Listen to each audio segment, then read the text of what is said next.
धर्म स्नेही सत श्रद्धालु, यहाँ पर उपस्थित आप सभी भव्यवर पुंडरीक पुण्यात्मा महानुभाव, आचार्य भगवान समंतभद्र स्वामी द्वारा विरचित रत्न करंडक श्रावकाचार की वाचना के अंतर्गत सप्तम अधिकार की व्याख्या चल रही है। उस व्याख्यान में श्रावकों की 11 प्रतिमा का स्वरूप देख रहे थे, जिसमें श्रावक की 10 प्रतिमाओं का स्वरूप देखा। 11वीं प्रतिमा का स्वरूप क्या है उसे देख करके श्रावक अपनी प्रतिमा के अनुसार उस संयम का निर्दोष पालन कर सकें, इसलिए आचार्य भगवान ने उस प्रतिमा का स्वरूप यहाँ पर अल्प शब्दों में कहा। उनके शब्दों में ही देखते हैं। ग्रस्तो मुनिवन मित्वा गुरुपकंठे व्रतानि परिगृह्य वैक्षासन सनस्तपस्यन नुतकृष्टशीलखंडधरा। आचार्य महोदय ने उत्कृष्ट जो श्रावक है, उदिष्ट त्याग प्रतिमाधारी, उसका क्या स्वरूप है तो यहाँ बता रहे हैं। ग्रहतः पंचमी का वचन घर से, मुनि वन मित्वा, मुनि के वन में, मुनि के समूह में, इत्वा माने जा करके। जो ग्रस्त है 10वीं प्रतिमाधारी तक श्रावक व श्राविका घर में रह सकते हैं। वे यथायोग्य अपनी प्रतिमा बढ़ाते बढ़ाते 10 तक पहुँच गए। 10वीं प्रतिमा वाला वह वर्णी कहलाता है। वह निमंत्रण स्वीकार नहीं करता और उसका पड़गाहन भी नहीं होता, किंतु हाँ उसे आह्वान किया जाता है, आहूत किया जाता है, आमंत्रण किया जाता है, बुलाया जाता है तत्काल में। 10वीं प्रतिमा वाले त्यागीवती के लिए कोई सदग्रस्त आकर के कहता है, निवेदन करता है, वर्णी जी चलें, आपकी चर्या का समय हो गया। उनका कमंडल लिया, आगे आगे चल दिया, तो वो 10वीं प्रतिमा वाले उनके पीछे पीछे साथ साथ चलेंगे। वे मंदिर में भी रह सकते हैं और अपने भवन में ऊपर कक्ष बना करके अलग से रह सकते हैं, किंतु परिवारी जनों से उनका कोई प्रयोजन नहीं है। किंतु अब 10वीं प्रतिमा का पालन करते करते अब समय हो गया, अब उनकी विशुद्धि और बढ़ी, तो 11वीं प्रतिमा की प्रतिमा का पालन करने के लिए संकल्पित हुए। तो कैसे संकल्पित हुए?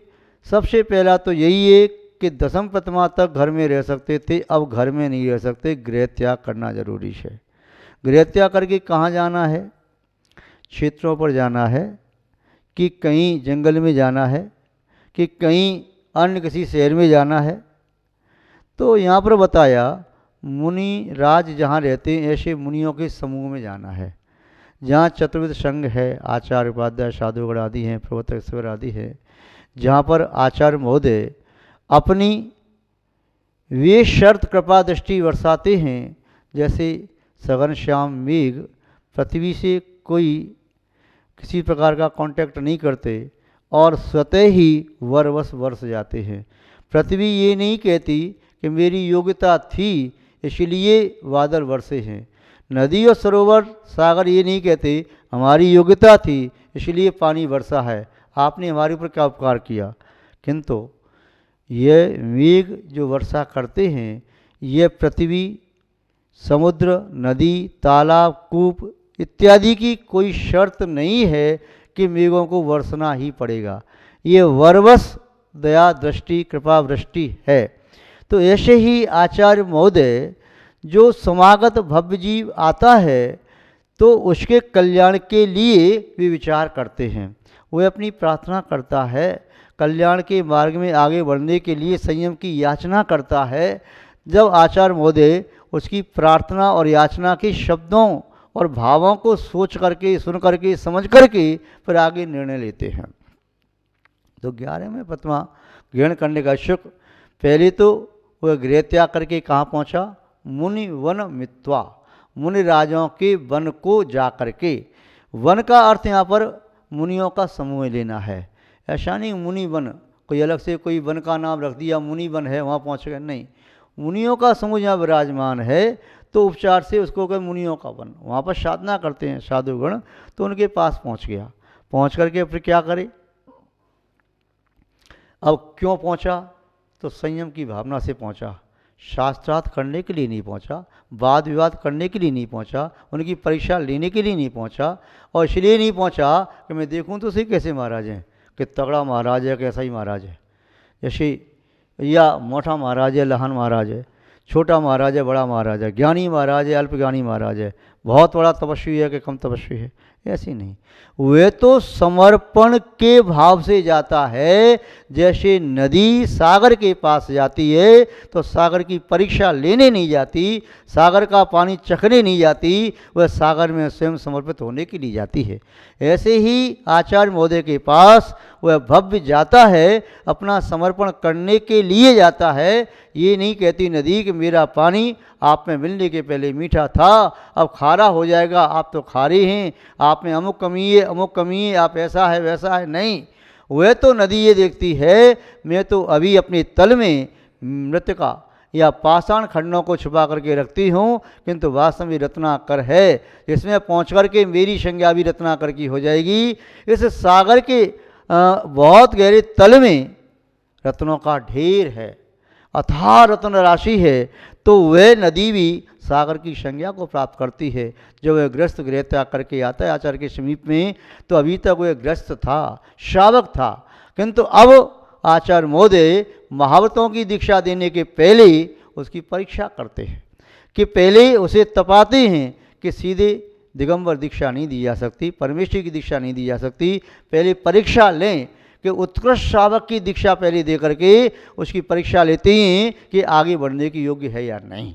तो इसलिए फिर क्या करते हैं, वे आचार्य महोदय उसे जो भी निर्देश देते हैं उन निर्देशों का वह पालन करता है और अपनी प्रार्थना भी प्रस्तुत करता है।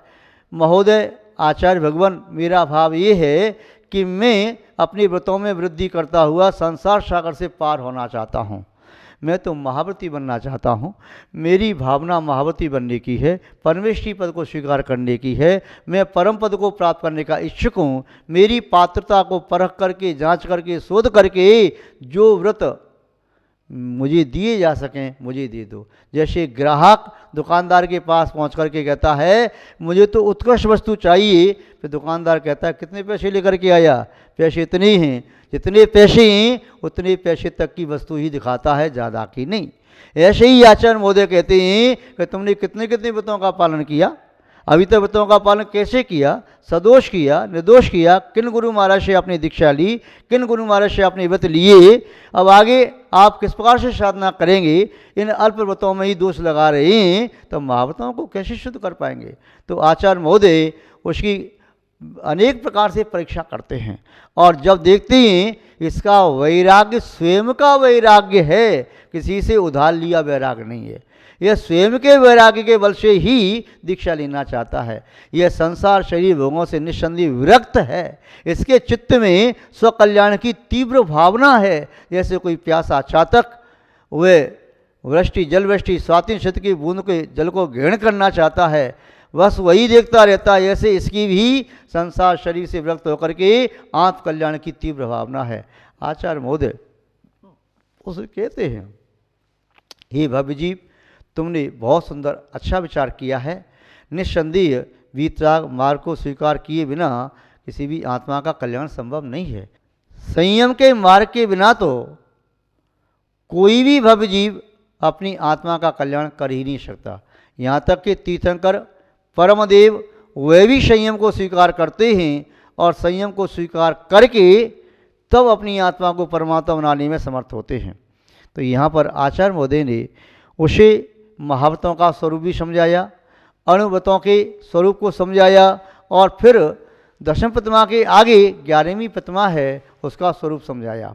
अब वे अपनी पात्रता अपनी स्थिति देख करके आचार्य भगवान पहले में इस छोटी दीक्षा को लेकर के अपना कल्याण कर लूँ, बाद में मेरा साहस और उत्पन्न होगा, संवर्धित होगा, तब मैं महाव्रतों को स्वीकार करूँगा और निर्दोष पालन करता हुआ आगे बढ़ता जाऊँगा।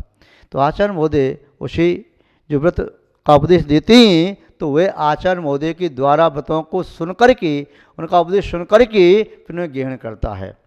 ग्रहितो मुनिवन मित्वा गुरुप कंठे व्रतानि परिगृह्य, गुरु के कंठ के द्वारा, गुरु की देशना के द्वारा, गुरु के द्वारा समझाए जाने पर, बताए जाने पर उनका स्वरूप फिर क्या करता है, व्रतानि, व्रतों को परिगृह्य, ग्रहण करके वह व्रतों को ग्रहण करता है। पहले से 5 अणु 3 गुण 4 शिक्षापद का पालन कर रहा है अथवा नहीं कर रहा है। 11 पद्मा वाला जो होना चाहता है, जो क्षुल्लक जी की दीक्षा, इल्लक जी की दीक्षा लेना चाहता है, वह अव्रती भी सीधे आ सकता है और आचार्य महोदय अव्रती को भी सीधी 11 पद्मा दे सकते हैं। आचार्य महोदय 2 पद्मा वाले को भी 11 पद्मा दे सकते हैं, 1 वाले को भी सीधी 11 दे सकते हैं, 3 वाले को भी, 4 वाले को, 5 वाले को, 6 वाले को, 7 वाले को, 8, 9, 10 वाले को भी 11 पद्मा सीधी दे सकते हैं। जैसे स्कूल में कोई विद्यार्थी होशियार होगा तो उसे जंप लगा करके 1 क्लास छुड़वा दी उसकी। ऐसे ही जरूरी नहीं कि 10 पद्मा का पालन करने वाली 11 पद्मा के व्रतों को ले। कम पद्मा का पालन करने वाला वह अपने अभ्यास कर रहा है कि मैं 11 पद्मा का ऐसा अभ्यास करूँगा, इस प्रकार वह 11 पद्मा के व्रतों को स्वीकार करता है। किंतु गुरु साक्षी शतम व्रतम, उन व्रतों को गुरु की साक्षी में लेता है, अपने आप नहीं लेता है। अपने आप लिए गए व्रत वह दृढ़ता प्रदान नहीं कर पाते। स्वयं के द्वारा लिए गए व्रतों से शिथिलता आती है, मन चंचल हो जाता है, कहता है मेरे बस की नहीं, मैं ऐसा नहीं कर पाऊंगा। किंतु गुरु की साक्षी में, समाज की साक्षी में, चतुर्थ संघ की साक्षी में जब व्रत आदि को स्वीकार किया जाता है तब कदाचित चार्तमुनि कर्म का उदय भी आए, तभी दृढ़ता आती है। उसके जो गुरु भाई हैं वे उसे समझाने की चेष्टा करते हैं, भाई ऐसे नहीं, ऐसे पालन करना चाहिए। गुरुजन समझाते हैं, उसे लोक व्यवहार का भय भी रहता है, तो उसका कहीं चार्तमुनि कर्म का उदय आए तो उस उदय में आने में जो निमित्त हैं, उदय में लाने के लिए, चार्तमुख के लिए जो निमित्त हैं, उनसे बचने का प्रयास करता है, जिससे विशुद्धि बढ़ती है, उन निमित्तों के बीच में रहता है। गुरु का उपदेश सुनता है, देशना सुनता है, स्वाध्याय करता है, साधवी बंधु गुरु भाइयों से चर्चा करता है, मुझे कैसे करना चाहिए, अब कैसे करना चाहिए, भी आपस में समझाते हैं, नहीं तो फिर बाद में गुरुजन समझाते हैं। तो गुरु कंठे व्रतान परिगृह्य, गुरु के द्वारा उपदिष्ट व्रतों को ग्रहण करके वैक्षाशनस तपस्सन, वैक्षावृत्ति करता हुआ, तपस्या करता हुआ उत्कृष्ट चील खंड धरा। वह क्या करता है, अब 11 पद्मा को स्वीकार कर रहा है तो चील खंड धरा, वह खंड वस्त्र को धारण करता है। चील माने वस्त्र, ईलक शब्द चील से बना है, किंचित चील धारका ईलक कहा। तो यहाँ पर आचार्य महोदय ईलक दशा की बात कह रही हैं कि वह एक वस्त्र कोपीनवाद धारण करता है और वह उत्कृष्ट श्रावक होता है, भिक्षावृत्ति करता है। अभी तो वर्णीय अवस्था में जो था तो वहाँ तक तो कोई श्रावक निवेदन किया, वर्णी जी चलो भोजन करने के लिए, उनकी कमंडल उठाया, चल दिए, किंतु अब ऐसे नहीं जा सकते। अब तो वे भिक्षावृत्ति के लिए जाते हैं और पुनः उनका पड़गाहन विधिपूर्वक होता है। वर्तमान काल के अनुसार पूर्व में वे भिक्षावृत्ति करते थे, घर घर जाकर के धर्म लाभ ऐसा कहते हुए श्रावकों के द्वारा प्रदत्त प्राशुक शुद्ध मर्यादित भोजन को एक ही गृह में बैठ करके वहाँ से ला करके अपनी बशतका में बैठ करके वह ग्रहण कर सकते थे। तो यहाँ बताया कि भिक्षासन, भिक्षा के द्वारा आसन ग्रहण करता है। तपस्या करता हुआ, तपस्या कैसे कर रहा है, अपनी इच्छाओं का निरोध करता हुआ।